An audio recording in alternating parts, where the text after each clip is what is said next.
जय श्री श्याम, जय मनोना धाम। आप सभी श्याम भक्तों का स्वागत है एक नई वीडियो में एक ताज़ा अपडेट के साथ। तो इस वाली वीडियो में उन श्याम भक्तों के लिए बहुत ही ज़्यादा महत्वपूर्ण जानकारी रहने वाली है जो श्याम भक्त मनोना धाम अभी के टाइम आ रहे हैं या फिर पहली बार आ रहे हैं या पहले भी कई बार आ चुके हैं और वो किसी कारणवश उनकी अर्जी है, जो उनकी मनोकामना है वो पूरी नहीं हो सकी है। क्या गलती उन्होंने की है, क्या उनको नहीं करना चाहिए था, और जो श्याम भक्त पहली बार आ रहे हैं उन्हें क्या क्या सावधानियां यहाँ पे बरतनी है।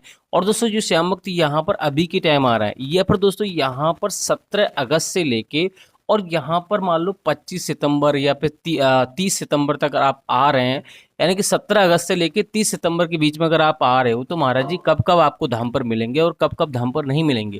क्योंकि दोस्तों महाराज जी जब यहाँ पे मान लो कहीं पे चले जाते हैं तो लगभग 10-10 दिन गायब रहते हैं। तो अगर आप यहाँ पर आओगे आपको महाराज जी नहीं मिलेंगे तो आपका समय भी बर्बाद हो सकता है, पैसा भी बर्बाद हो सकता है, आपको कोई भी फायदा नहीं होने वाला है। क्योंकि जो भी यहाँ पे कार्य होते हैं सब महाराज जी के जरिए होते हैं। यहाँ पे कोई डॉक्टर इलाज तो होता नहीं है, यहाँ पे महाराज जी श्याम जल पढ़ के देते हैं, आशीर्वाद देते हैं और उसी से यहाँ पे कल्याण होता है। और जो श्याम भक्त पहली बार इस वीडियो को देख रहे हैं, कहीं से मनोना धाम के बारे में उन्होंने सुना है और वो जानना चाहते हैं क्या वास्तव में चमत्कार होते हैं या नहीं होते हैं, उनके लिए भी यहाँ पे मैं उनका डाउट है वो क्लियर करूँगा। यहाँ पर आपको सटीक जानकारी देने की कोशिश करूँगा। दोस्तों यहाँ पर आपको इसके साथ साथ और भी बहुत सारी महत्वपूर्ण जानकारी आपको मिलेंगी। अगर आप अपने परिवार के साथ आ रहे हो, किसी मरीज को लेकर आ रहे हो, तो कैसे आपको आना है, कहाँ पे आपको रुकना है, कौन से होटल में आप रुकोगे तो कितना खर्चा आएगा, और दोस्तों खाने पीने का कितना खर्चा रहेगा, A to Z जानकारी इस वीडियो में आपको रहने वाली है। और दोस्तों यहाँ पर बहुत सारे भैया ये भी जानना चाहते हैं कि हमें ऑनलाइन टोकन लेना चाहिए नहीं लेना चाहिए, तो उसके लिए भी आपको बताऊंगा आपको क्या बेस्ट रहेगा और कब यहाँ पर आओगे तो आपको भीड़ कम मिलेगी और कब यहाँ पे आओगे तो भीड़ आपको ज़्यादा मिलेगी। चलिए दोस्तों वीडियो को शुरू करेंगे। सबसे पहले तो ये जानेंगे आखिर आपको आना कैसे है यहाँ पर, आखिर ये धाम पड़ता कहाँ पर है, ट्रेन से आओगे तो कैसे आना और अपनी सवारी से आओगे तो कैसे आना है। देखो दोस्तों ये धाम उत्तर प्रदेश राज्य के बरेली जिला में पड़ता है। गांव का नाम है मनोना और जिले का नाम है बरेली और तहसील का नाम है आंवला। तो आप किसी भी राज्य से, किसी भी शहर से, कहीं से भी आप आ रहे हो, सबसे पहले आपको बरेली आना होगा। बरेली एक बहुत बड़ा मंडल है, बहुत बड़ा जिला है और बहुत बड़ी स्टेशन है। तो हर जगह से आपको ट्रेन अवेलेबल आपको मिल जाएगी।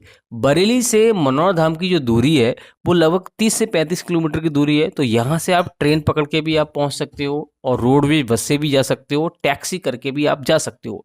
ट्रेन का किराया लगभग 20 रुपये का है, जो कि अब लोकल ट्रेन चलती है। पहले आप बरेली आइए, बरेली से आप आंवला आइए। लोकल ट्रेन आपको 9 बजे, तो 9 बजे बरेली आपको ट्रेन मिल जाएगी और 9:50 पर आपको आंवला छोड़ देगी। तो यहाँ से आप इस प्रकार से आप आ सकते हो। बाकी दोस्तों अपनी सवारी से आ रहे हो तो आप कैसे भी आप आइए, आराम से आप बरेली आइए, बरेली से आंवला आइए, आराम से आप मनोना धाम पहुँच जाओगे।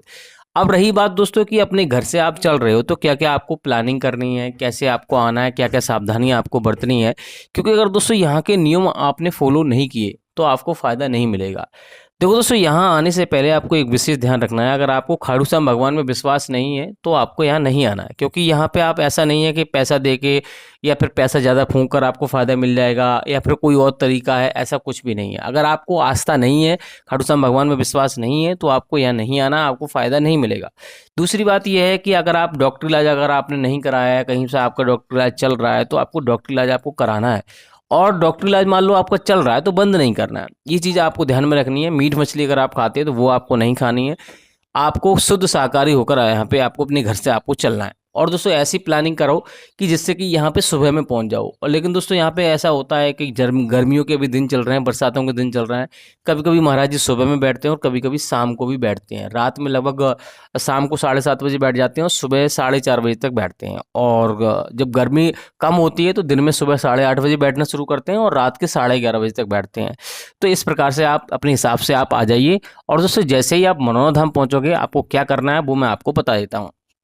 देखो दोस्तों जैसे ही आप मनोना धाम पहुँचोगे सबसे पहले यहाँ पर आपको मनोना धाम गांव एक आपको पड़ेगा, वहाँ से आपको एंट्री करनी है। यानी कि जो गेट बना हुआ है वहाँ से आपको एंट्री करनी है मनोना धाम से। यानी कि मनोना से लेके लगभग आधा किलोमीटर की दूरी पर ये धाम पड़ता है। अब दोस्तों जैसे ही आप पहुंचोगे तो वहाँ सबसे पहले आप स्नान कीजिए। आराम करने के लिए पहले जगह ढूंढिए, कहाँ पे आपको रुकना है, कहाँ पे आपको ठहरना है। क्योंकि दोस्तों सामान वगैरह आपको रखना होता है, इतनी दूर से आप आ रहे हो। बहुत सारे भैया यहाँ पे कोई 500 किलोमीटर, कोई 1000 किलोमीटर से आ रहा है, तो पहले आप रुकने की व्यवस्था देखिए। तो रुकने के लिए अगर मान लो आप बिल्कुल मनोना यानी धाम से थोड़ा हट के आप रुकना चाहते हो तो Radheshyam guest house best option है, जो कि मनोना में है। बिल्कुल आपको लगभग आधे किलोमीटर की दूरी पर है। और धाम पर अगर आप रुकना चाहते हो तो बहुत सारे आपको रेस्टोरेंट की जो बने हुए हैं, होटल बने हुए हैं, वहाँ पे आप रुक सकते हो। किसी में 200, किसी 300, जहाँ से मान लो गेट बना हुआ है वहीं से आपको होटल आपको मिल जाएंगे। दूसरी बात यह है, जो महाराज जी ने धर्मशाला बनवाई है बिल्कुल मंदिर के जस्ट सटीक में सामने बनी हुई है, तो वहाँ पे भी आप रुक सकते हो। लेकिन वहाँ चार्ज बहुत ज़्यादा है, 1,000 से लेके 3,000 रुपये का खर्चा है एक दिन का। कैसा कमरा आप लेते हो, एसी नॉन एसी, वो आप पे डिपेंड करता है। बाकी दोस्तों यहाँ पे टीन सेट पड़े हुए हैं, वहाँ पे आपको 150 रुपये में भी आपको बेड मिल जाएगा एक दिन के लिए। तो वहाँ पर भी आप रुक सकते हो, और वहीं पे आपको रेस्टोरेंट बना हुआ आपको मिल जाएगा, वहाँ पर आप आराम से खाना खाइए और वहीं पे आप रुक जाइए। बाकी दोस्तों फ्री में अगर आप रुकना चाहते हो तो यहाँ से आप प्रसाद लोगे, और वहाँ पर फ्री में रुकने की जो दुकान वाले होते हैं वो व्यवस्था बनाए रखे होते हैं, तो वहाँ पे आप रुक सकते हो, आराम कर सकते हो। वहाँ पे सामान रखिए, आराम से फिर दर्शन कीजिए। अब दर्शन करने का ये यहाँ पे शेड्यूल है कि आपको सबसे पहले करना क्या होता है, स्नान करना होता है। स्नान करने के बाद आपको श्याम जल की बोतल आपको खरीदनी होगी, जो कि छोटे वाले मंदिर के जस्ट बगल में आपको मिलेगी, और उसका चार्ज 30 रुपये का है। पहले 20 रुपये का था, अब 30 रुपये का कर दिया गया है। तो आपको ये चीज़ आपको करनी है। उसके बाद आपको महाराज जी की लाइन में लगी है चाहे मंदिर की लाइन लगी है, अगर आपके पास समय है और मान लो महाराज जी ऐसे लाइन मान लो लंबी नहीं है, ज़्यादा भीड़ नहीं है, तो आप महाराज जी की लाइन में लग जाइए। पहले मंदिर के दर्शन, वो सॉरी, महाराज जी के दर्शन कर लीजिए। और अगर आपको मान लो मरीज आपके साथ में है और आपको ऐसा लग रहा है कि बहुत लंबी लाइन है, तो आप टोकन का भी सहारा ले सकते हो। लेकिन टोकन हर किसी को नहीं मिलता, जो ज़्यादा गंभीर होते हैं उन्हीं लोगों को टोकन मिलता है। जैसे चल नहीं सकते, विकलांग हो गए, ऐसी कंडीशन में यहाँ पे टोकन दिया जाता है। और टोकन का प्रोसेस ये है कि आपको सबसे पहले अर्जी फॉर्म खरीदना होगा, जो कि आप किसी भी दुकान से आप खरीद सकते हो, जहाँ से आप प्रसाद लोगे। 10 रुपये का अर्जी फॉर्म मिलेगा, उसमें 60 रुपये रखने होते हैं, 1 रुपये रखा हुआ होता है। टोटल अर्जी 61 रुपये की लगती है। तो उसको लेके आपको जाना होता है सोलर प्लांट की तरफ, जहाँ पे आपको टोकन बाई लाइन आपको लगी मिल जाएगी। वहाँ आपको किसी उनसे बोलोगे कि भैया ऐसे ऐसे हमारी समस्या है, हमें टोकन दे दीजिए। तो आप चाहे फ़ोन में दिखा दीजिए अपने मरीज को कि ऐसे ऐसे इस मरीज को हमें टोकन लेना है, तो आराम से आपको टोकन मिल जाएगा। यानी कि जो अर्जी फॉर्म होता है उसी पे मोहर लगा के दे दी जाती है, और आराम से उसको लेके आपको गेट नंबर 1 पे जाना होता है, जो कि मंदिर के छोटे वाले मंदिर के बिल्कुल पास में ही है। वहीं पे गेट नंबर 1 से आपकी एंट्री हो जाएगी, 10 से 15 मिनट में आपका नंबर आ जाएगा। और भीड़ अगर ज़्यादा है और टोकन भी नहीं मिल रहा है तो भी आपको चिंता करने की ज़रूरत नहीं है। ऐसा आप कर सकते हो कि मंदिर के दर्शन कर लीजिए, उसके बाद महाराज जी की लाइन में किसी स्वस्थ व्यक्ति को लाइन में लगा दीजिए। जब आपका नंबर आए तब अपने मरीज को आप बुला सकते हो, ऐसा आप कर सकते हो। बाकी दोस्तों यहाँ पर आप जैसे कि आप मंदिर के दर्शन कर लिए आपने, और हाँ एक बात का विशेष ध्यान रखना है, बहुत सारे वही क्या करते हैं, मंदिर के दर्शन नहीं करते हैं, वो डायरेक्ट महाराज जी के दर्शन करके चले जाते हैं। तो ऐसा आपको नहीं करना है, मंदिर के दर्शन भी आपको करने हैं। और मंदिर के ठीक पीछे थान बना हुआ है, तो वहाँ पर भी आपको धागा बांधना होता है मन्नत के रूप में, तो ये काम आपको करना है।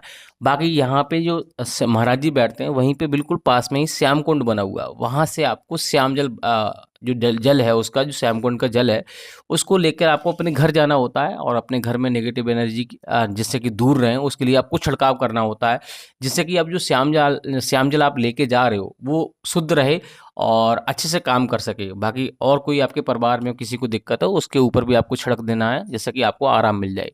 बाकी दोस्तों यहाँ से श्याम जल आप लेके जा रहे हो तो आप सीधे अपने घर जाना है, कभी रास्ते में आपको रुकना नहीं है। तो दोस्तों इस प्रकार से आपको ये सावधानियां आपको बरतनी है। यहाँ से श्याम जल आप लेके जा रहे हो तो कभी भी ट्रेन में कहीं पे पैरों के तले आपको नहीं रखना है, जैसे कि लोग क्या करते हैं बैग में डाल देते हैं, और जैसे कि सीट के नीचे सरका देते हैं जिसमें पैर लग जाते हैं तो वो खंडित हो जाता है। तो ये काम आपको नहीं करना, नहीं तो आप वो श्याम जल खंडित हो जाएगा, फिर आपको काम नहीं करेगा। बाकी दोस्तों अगर आपका मरीज ज़्यादा गंभीर है तो उसको यहाँ पे लेके बिल्कुल भी नहीं आए, महाराज जी यहाँ साफ मना करते हैं। उसका ऐसा कर सकते हैं, आप किसी स्वस्थ व्यक्ति को यहाँ पे भेज सकते हो, साथ में फोटो उसको भेज सकते हो, यानी कि चाहे डिजिटल फोटो भेजिए चाहे फ़ोन में भेजिए, और सारे नियम फॉलो करके आप महाराज जी को फोटो दिखाइए, आशीर्वाद लीजिए, श्याम जल पढ़वा के अपने घर पे लेके जाओ और आराम से घर पे सेवन कराओ। जब उसको फ़ायदा होने लगे तब यहाँ पे आप ला सकते हो उसे, कोई दिक्कत वाली बात नहीं। गंभीर मरीज को इसलिए लाने के लिए मना करते हैं महाराज जी, क्योंकि दोस्तों यहाँ पे ऐसा होता है कि लाइन में लगना पड़ता है, कभी कभी दिक्कत हो जाती है, मान लो डॉक्टरी इलाज उसका चल रहा होता है, तो अब गर्मी पड़ रही है कुछ भी पड़ रही है, यहाँ पे महाराज जी हर किसी को तो देख नहीं सकते एकदम डायरेक्टली, तो वहाँ पे उसकी कंडीशन बिगड़ जाती है। तो इस वजह से मना करते हैं कि आप घर पे ही सेवन कराइए, बात उतनी है। अब मजबूरी है तो उसको घर पे ही फल मिल जाएगा। अगर मजबूरी नहीं है, अगर आप घर से ही आप ऑनलाइन टोकन कर रहे हो, ऑनलाइन अर्जी लगा रहे हो, ऑनलाइन श्यामजल मंगा रहे हो, तो आपको फ़ायदा नहीं मिलेगा। क्योंकि जो पैसे का रुबाब दिखाता है, जो वीआईपी तरीके से यहाँ पे आता है, उसके साथ चमत्कार बहुत ही रेयर केस में होते हैं। तो ये चीज़ आपको ध्यान में रखनी है। अगर आपका मरीज गंभीर है तो आपके साथ चमत्कार घर पे ही हो जाएंगे। बाकी दोस्तों चमत्कार यहाँ पे होते हैं, अगर चमत्कार नहीं होते तो शायद ही महाराज जी को इतनी लग्जरी गाड़ियाँ उनके जन्मदिन पे मिल पाती, और 1-1 लाख रुपए यहाँ पे लोग दान करके चले जाते हैं मंदिर के नाम। लेकिन आपको पहले, अगर आपकी अर्जी स्वीकार नहीं हुई है, आपकी मनोकामना पूरी नहीं हुई है, उससे पहले आप पैसे का लालच ना दें, यहाँ पैसा अधिक ना चढ़ाएं। 1 रुपये से 10 रुपये तक आप चढ़ा सकते हो, कोई दिक्कत वाली बात नहीं है, लेकिन ज़्यादा रुपया आप नहीं चढ़ाना है, और ना ही आपको ऐसे कुछ अब्द शब्द बोलने हैं कि हम ऐसा कर देंगे, वैसा कर देंगे, क्योंकि खाटू श्याम भगवान पैसे के भूखे नहीं हैं। इन बातों का आपको ध्यान रखना है। बाकी दोस्तों महाराज जी वेडनेसडे, ट्यूसडे, मंगलवार और बुधवार को धाम पर नहीं बैठते हैं। इन दिनों में अगर आप आ रहे हो तो आपको धाम पर नहीं आना है। बाकी क्योंकि दोस्तों इन दिनों में कोई महाराज जी जब भी धाम पे बैठते हैं, जब कोई बड़ा त्योहार हो गया, एकादशी का त्योहार हो गया, ऐसी कंडीशन में धाम पर बैठते हैं, अन्यथा नहीं बैठते हैं। बाकी अगर अभी अभी के टाइम अगर आप आ रहे हो तो महाराज जी आपको धाम पर ही मिल जाएंगे, लेकिन वेडनेसडे, ट्यूसडे छोड़कर ही आना है। और यहाँ पर 25 सितंबर तक आप आ रहे हो तो उसमें आपको अगस्त तो महाराज जी धाम पर ही बैठे हैं। अभी यहाँ पे ये क्लियर कर दिया कि महाराज जी धाम पर ही मिलेंगे। लेकिन इस बीच में अगर महाराज जी कहीं पे जा रहे हैं, अचानक कहीं पे जो उनका जाना हो रहा है, तो उसका अपडेट हम जैसे ही मिलेगा तैसे ही हम आपको दे देंगे। बाकी आप टिकट बुक कर सकते हो, आराम से आ सकते हो, कोई भी समस्या नहीं है। महाराज जी का ऐसा कोई अपडेट नहीं है कहीं पे जा रहे हैं। अगर कोई अपडेट आता है तो हम हो सकता है कल ही आपको अपडेट दे दें, या फिर जैसे ही कोई अपडेट आएगा हम दे देंगे। बाकी अगर आप सितंबर में आ रहे हैं तो उसके लिए आपको इंतजार करना होगा। वीडियो आपको लगातार देखते रहना है। चैनल पर नए, चैनल को सब्सक्राइब कर लेना है। बाकी कुछ और जानना है तो आप कमेंट बॉक्स में पूछ सकते हो। फिलहाल दोस्तों इस वाली वीडियो को यहीं रोकते हैं, तब तक के लिए जय मनोनाधाम, जय खाटू श्याम।